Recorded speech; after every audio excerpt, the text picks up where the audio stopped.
बिस्मिल्लाहिर्रहमानिर्रहीम, अस्सलाम वालेकुम। मैं हूं करामत मुगल और मेरे साथ हैं सईद बलोच साहब, सीनियर जर्नलिस्ट हैं, सुप्रीम कोर्ट का करते हैं। सईद बलोच साहब, 190 मिलियन पाउंड की इमारत जिस तरह खड़ी की गई, गुब्बारे में जैसे हवा भरी गई। इमरान खान ने ये करप्शन कर दी, इमरान खान ने पैसे लेकर ये ज़मीन यूनिवर्सिटी की दे दी। पैसे जो आए वो सुप्रीम कोर्ट के अकाउंट में आए, गवर्नमेंट के खाते में नहीं आए, उनके अकाउंट में नहीं आए। सारा मामला सियासी ये बनाया गया था। आज जब ये केस चल रहा था तो खबरें चलना शुरू हो गई कि इमरान खान को इस केस में भी क्लीन चिट मिलेगी। दूसरा बताएं, ये काजी साहब हर केस में वकील से लड़ना क्यों शुरू कर देते हैं? बहुत शुक्रिया करामत मुग़ल साहब। देखें, हम तो काफ़ी टाइम पहले से ये कह रहे थे कि वो जो 190 मिलियन पाउंड वाला गुब्बारा है ना, उसके अंदर हवा भरी जाएगी और फिर प्लुक करके उसको फोड़ कैसे? दिया, प्लुक, और फिर उसको फोड़ दिया जाएगा।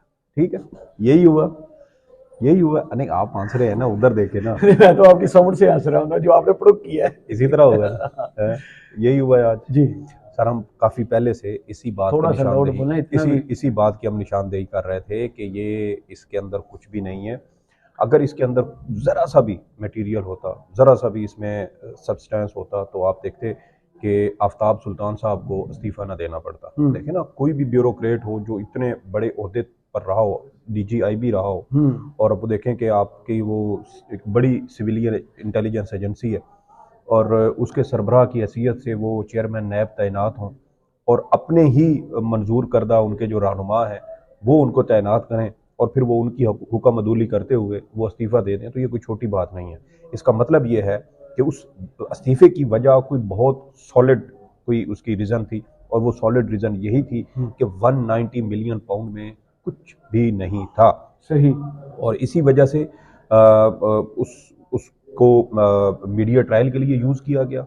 उसको इमरान खान और उसकी अहलिया को बदनाम करने और उनको गंदा करने के लिए इस्तेमाल किया गया। लेकिन उसका फ़ायदा ये हुआ कि वो तमाम मकरू चेहरे सामने आ गए। ना इमरान खान को नुकसान हुआ, ना उनकी अहलिया को तो कोई जो नुकसान बात चल हुआ। रही है मलक रियाज के इंटरव्यू की कि वो बमशेल होगा, सारे सबूत उसमें होंगे, मैटर करेगा? यार करामत मुग़ल साहब, ये जो इंटरव्यू करते हैं ना, मेरा हमारे वो दोस्त भी हैं, मैं कई बार उनसे कहा भी, मैंने कहा अगर आपको भी पकड़ के 3rd डिग्री लगाया जाए ना 1 घंटे के लिए, तो मैंने कहा आप बताएंगे कि आप इसराइल के भी जासूस हैं और आप इंडिया के लिए भी जासूसी करते रहे और आपने फ़लाँ फ़लाँ काम की जो इन्फॉर्मेशन है वो इंडिया को और इसराइल को पहुँचाई। यार, स्टेट के आगे कौन सा बंदा कितनी देर के लिए जो है वो टिक सकता है या वो उसका अपना दिफा कर सकता है? कोई नहीं कर सकता। और फिर ख़ास तौर पे इन हालात में जहाँ पर आप देखें कि मुल्क के अंदर गिरफ्तारियाँ, अगवा, लापता कर देना एक आम बात है, औरतों बच्चों के ऊपर तशद्दुद करना आम बात है, धमकियाँ, धौंस, ये सब कुछ आम बात है। मुकदमात जेली की भरमार इतनी है कि एक साबिक वज़ीर आज़म पर 200 से ज़ायद मुकदमात हैं। आए रोज़ किसी भी वजह पर जो है वो मुकदमात नए बन जाते हैं। फिर आप ये देखें कि नामालूम लोग जो पहले ही मुकदमे बने हुए हैं, उनके अंदर नामालूम लोगों के अंदर वो किसी को भी वो तुन देते हैं और कहते हैं जी कि ये भी इसमें शामिल है। हसान न्याजी का क्वेटा में क्या काम था कि वहाँ पर एहतजाज हुआ कि सड़क ब्लॉक हुई और उसके अंदर हसान न्याजी को इन्होंने नामजद कर दिया। तो ये देखें कि जहाँ पर बिल्कुल लाकानूनियत वाला एक एलिमेंट आ चुका हो, वहाँ पर फिर आप कितना टिक आज सकते हैं? सुप्रीम कोर्ट में हुआ क्या है? आज केस था 190 मिलियन पाउंड का, जिसका हुक्मनामा भी आ चुका है। सिंध ने भी अपना हिस्सा मांग लिया है। अभी का जुर्माना जमा हो गया था देखें, ये जो 460 ये अरब जो पहले। ये जो चीज़ें थी ना सर, वो तो रात को ही आ चुकी थी जी। कि वो जो मशरक रिपोर्ट है बैंक ने। मशरक बैंक वाली, वो रिपोर्ट जमा हो चुकी थी और उसी रिपोर्ट के तनाजुर में ये सारी चीज़ें फिर उन्होंने साथ NCA का लेटर भी लगाया कि ये फ़लाँ अकाउंट है, ये फ़लाँ बंदा है, इसके तकरीबन 20 मिलियन पाउंड एक अकाउंट में है जो ये वापस भिजवाना चाहते हैं। और वो सही। NCA के जो एग्रीमेंट था वो भी UK की उस गालबन क्राउन कोर्ट के ऑर्डर के तहत था, जिसमें ये लिखा हुआ है कि ये जो 190 मिलियन पाउंड के लगभग जो रकम है, ये सुप्रीम कोर्ट के 460 अरब रुपए में जमा होगी। और फिर उसी तरह वो पैसा पाकिस्तान आया, लीगल तरीके से आया, बैंकिंग चैनल से आया। मशरक बैंक लेकिन पाकिस्तान का भी नहीं लेकिन है, लेकिन दुबई का बैंक जुर्माने है। तो दो अलग अलग थे ना, 460 अलग था, 190 अलग से गवर्नमेंट को मिला था। सर, 190 हुकूमत का नहीं था। यही यही बात अभी कल रात को भी जो दस्तावेज सामने आई थी ना, जी। उसमें भी ये लिखा हुआ है कि ये एग्रीमेंट हुआ था वहाँ पर NCA के साथ। उन्होंने उसका बाकायदा हवाला भी दिया हुआ है अपने लेटर में, मुबशरा मलिक ने भी, जो मलिक रियाज साहब की बहू है। उन्होंने कहा कि वहाँ हमारा यूके की अदालत के उस फैसले के तहत, जिसको फ्रीजिंग एसेट फ्रीजिंग ऑर्डर जिसको कहा गया था, AFO, उसके तहत NCA से हमारा एग्रीमेंट हुआ कि हम ये रकम सुप्रीम कोर्ट के अकाउंट में जमा करवाएंगे, और वो पैसा उसी तरह सुप्रीम कोर्ट में आया। अब ये 190 मिलियन वाला जो इशू, इसको अलग से खड़ा करने की कोशिश सिर्फ ये की गई कि वो देखें जी, इमरान खान ने और उसकी अहलिया ने वहाँ पर ज़मीन ली, वो बोर्ड ऑफ ट्रस्टीज़ के हेड हैं, ठीक है, और उन्होंने किसी किस्म का कोई वो माली फ़ायदा नहीं ले सकते, वो यूनिवर्सिटी के जो अंदरूनी मामलात हैं, इंतज़ामी मामलात हैं, वो उसमें मदाखलत नहीं कर सकते, वो यूनिवर्सिटी के हवाले से कोई इंडिपेंडेंट फैसले नहीं ले सकते। उसके नीचे बोर्ड ऑफ गवर्नर कह लें या जो मेंबर्स हैं, जो उसको बोर्ड ऑफ डायरेक्टर्स होता है, बोर्ड ऑफ डायरेक्टर्स कह लें, वो ऑलरेडी एग्जिस्ट करता है, जो यूनिवर्सिटी के तमाम माली और जो इंतज़ामी मामलात हैं उसके हवाले से वो फैसले करते हैं। तो इनका तो कोई किरदार ही नहीं था। अब मरियम जो है, इन्होंने अपनी ट्रस्ट डीड क्या जमा करवाई थी कि मैं तो beneficial owner new trustee. Trustee हूँ। तो यही चीज़ तो वो कह रहे हैं कि हम बेनिफिशियल ऑनर तो नहीं है, हम तो सिर्फ ट्रस्टी हैं। और देखें ना कि किसी को भी हम कह देते हैं जी कि ये सरपरस्त आला है, तो वो सरपरस्त आला का तो सिर्फ वो एक टैग होता है, नेम टैग, उससे कोई माली फ़ायदा वो नहीं ले सकते। तो यही चीज़ इसमें थी, लेकिन इन चीज़ों को कंफ्यूज किया गया। मैं गालबन काफ़ी पहले आपकी वीडियो में मैंने कहा था कि PTI के ख़िलाफ़ कोई एक भी बयानिया नहीं कामयाब होगा। आप पिछले साल से उठा के देख लें, तोशाखाना हो, घड़ी वाला मामला हो, या ये जो एंटी स्टेट सारे अवामिल हों, या इसके अलावा जितने भी इवन के अरशद शरीफ के कत्ल में भी इमरान खान को और PTI को उसमें मुलव्वस करने की कोशिश की गई, इन तमाम इशूज़ को भी आप उठा के देख लें, कोई एक बयानिया भी इस वक्त तक PTI के खिलाफ कामयाब नहीं हो सका, और इसमें से भी आज हवा निकल गई है। मेरा सवाल उसमें शुरू में ये था। और देखें एक और बात कि अच्छा, कर लें। 190 मिलियन वाला जब वो उधर से शवाहिद आ गए मशरक बैंक से, आज चीफ जस्टिस साहब ने वो उसके खिलाफ दरख्वास्त ही निपटा दी है। दरख्वास्त निपटा दी है। तो ये जो सींग फंस गए थे गुस्से वाले, इस टोन में बात ना करें, आप इस टोन में बात ना करें, ये यार मामला क्या हुआ देखें, था? जब से चीफ जस्टिस साहब आए हैं, हम बार बार इसकी निशानदेही भी, सिर्फ हम नहीं, हम तो चले जी उनके ऊपर तनकीद करते हैं, ज्यादा तनकीद उन करते पर भी हैं, तनकीद, उनके फैसलों पर, उनका कंडक्ट हो गया या जो भी, मैं उसी की जात को हमने क्या करना। जी जी।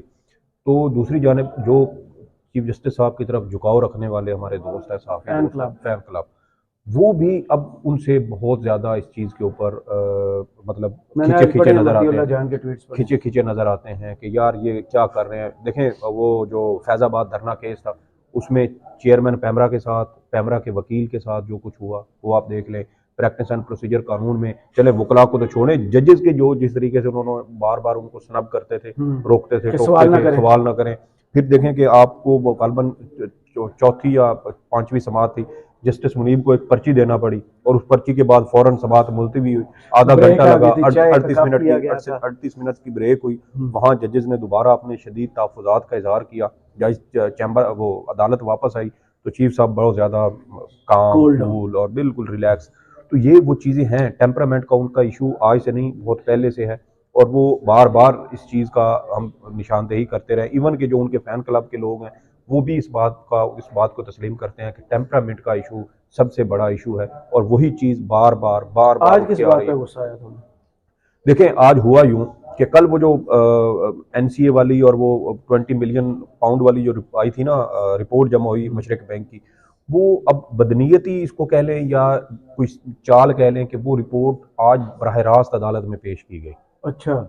और दूसरा, उसमें आप देखें कि चीफ साहब ने गुज़श्ता समाअत, यानी कि सुप्रीम कोर्ट ने गुज़श्ता समाअत पर वो बैरिया टाउन की ज़मीन के सर्वे का मामला उठाया था कि इसके ऊपर सर्वे करके दें। फिर कमिश्नर कराची के ऊपर निकल आई। जी जी, वो कमिश्नर कराची की सरबराही में एक 10 रुकनी कमेटी बनी, उसने सुपारको, फॉरेस्ट डिपार्टमेंट और जो दीगर मुतलका इदारे हैं, सर्वे ऑफ पाकिस्तान, इनके साथ मिलकर उन्होंने वो सर्वे की, और सर्वे से पता चला कि बैरिया टाउन के पास कोई 16,000 से ज़ायद एकड़ होनी चाहिए थी, लेकिन वो 19,000 से भी ज़ायद एकड़ ज़मीन उनके पास है। तो यानी तकरीबन कोई 3,035 एकड़ ज़मीन इनके पास ज़ायद है। इतनी उन्होंने ली है, इतनी उनके पास है। जी जी, इतनी उनके पास है। तो उसके ऊपर वो रिपोर्ट भी बराह रास्त अदालत में पेश हुई। फिर उसके ऊपर वो असल में खींचातानी शुरू हो गई। वकील जो थे सलमान असलम भट्ट बैरिया टाउन के, वो कहते थे कि ये रिपोर्ट अब बराह रास्त आ रही है, मैंने इस रिपोर्ट को देखा नहीं है, मैंने इसको पढ़ा नहीं है, मैं इसके ऊपर जवाब क्या दूं। तो उन्होंने कहा कि आप हमें मोहलत दे दे, समाअत मुलतवी कर दें, मैं इस रिपोर्ट के ऊपर अपना जवाब जो है जमा करवा दूंगा। उसके ऊपर चीफ जस्टिस साहब ने कहा नहीं, आप इसके ऊपर हम आपको इल्तवा नहीं दे सकते, रेगुलर केसेस में भी हम किसी को इल्तवा नहीं दे रहे, जो इल्तवा मांगता है उसको जुर्माने कर देते हैं, आप इसी के ऊपर आज ही इसको इसके ऊपर जवाब आप दें। यानी जादूगर बन जाए, आपको सारे जवाब पता हो। आज भी हमने बार बार देखा कि जो हमारे सहाफ़ी दोस्त कमरा अदालत में मौजूद थे वो भी चीफ जस्टिस साहब के कंडक्ट पर शदीद नाला हमें ये तो नजर नहीं, आता पहले है। ही फैसला लिखा जा चुका है। नहीं, फैसला देखिए ना, फैसला तो अब आ चुका ना सर। हाँ फैसला तो अब आ चुका ना। हाँ। जो बहरिया टाउन की जो ऑर्डर था जो सुप्रीम कोर्ट का 2019 का, उसको तो आज भी अदालत ने बरकरार रखा। उन्होंने कहा कि अगर आप डिफॉल्ट करेंगे तो आप डिफॉल्ट करेंगे, शुरू से ही पैसे जी दें, जी, आपको पहले पैसे पैसे इंस्टॉलमेंट से जी उसी जी। तरह और स्टार्ट मजे की बात यह है कि वो जो 35 अरब बाहर से आए वो कहा जी अब वफाकी हुकूमत को जाएंगे। तो अगर वो वफाकी हुकूमत को जाएंगे, वो गैर कानूनी नहीं है, तो फिर इमरान खान साहब के खिलाफ 190 मिलियन पाउंड वाला केस किधर गया? यानी कि ये इस केस का एंड अब क्या देखें?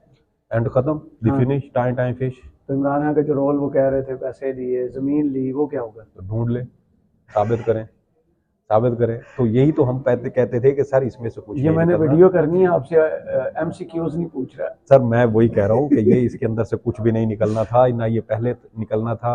अब तो सुप्रीम कोर्ट पे आके ये बात डिसाइड हो गई कि वो 35 अरब रुपए जो आए वो तो लीगल मैं तरीके कह से, सकता हूँ वो लीगल तरीके से आए, काजी गैर साहब कानूनी ने नहीं थे। काजी साहब ने आज क्लीन चिट दे दी है इमरान खान को। बिल्कुल दे दिए, हम्म। बिल्कुल दे दी है। और देखें कि इधर से ये रिमांड ले रहे हैं, आज 5 रोजा जी जिस्मानी जी। रिमांड लिया, और इधर से आप देखें कि उधर से क्लीन चिट मिल गई है। एक उसने पहले अलकादा ट्रस्ट में गिरफ्तारी डाली थी। जी जी। तो अब वो अलकादर ट्रस्ट आज इधर से सारा उसकी हवा निकल गई है ना।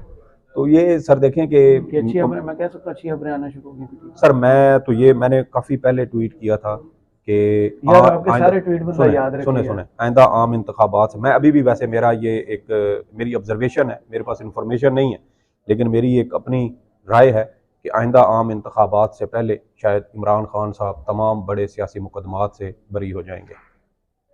चलें, अल्लाह ताला आपकी बात को इज्जत बख्शे। बहुत शुक्रिया सईद बलोच साहब, आपके तजिए का कमेंट्स बॉक्स में ज़रूर बताइएगा। ये वीडियो आपको कैसी लगी? इजाज़त दीजिए, अल्लाह हाफिज़।